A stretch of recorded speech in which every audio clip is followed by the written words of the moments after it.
fandarana mety eo andray no mitsidika ny tokantranonao amin'izao alina izao manolotra ny arahaba tompoko lasy tompoko vavy dia hanao volinandro fahavaratra tanteraka ny ilany rehefa ny Madagaskarina raha toka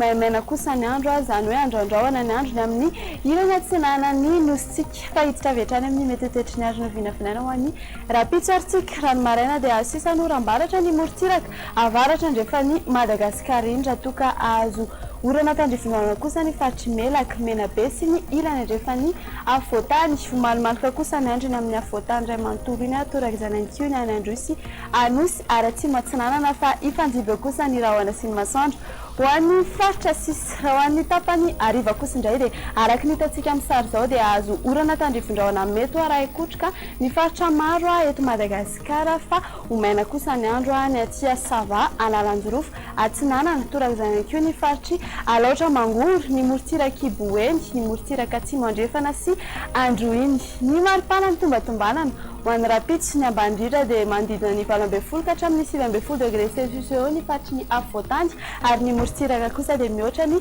20 degré celsius ny maripana ambondritra kosa indray ary dia hitantsika ny amin'ny manodidina ny antsohy ihany 30 degré celsius ny morontsiraka kosa dia eo amin'ny 30 ka hatramin'ny 30 degré celsius dia ho an'ny rapitsy hatrany ary hifanjiby ny rahona sy ny masoandro ny any Paris sy Milan fa hibalika be masoandro any Johannesburg ary azorana tandrivindraona ny any Nairobi sy Bangkok dia ho avy ny orana ny any Comores sy Maurice toraka izany ankio ny any La Réunion fa aka endrika tandrivindraona mety araha kotrika izany any Seychelles dia zay indray ny mamarana ny fotoanantsika akasitrahana fiainanao tsy saraka taminay hatramin'ny faran'ny fandarana ny tena kosa dia mametraka ny veloma tompoko.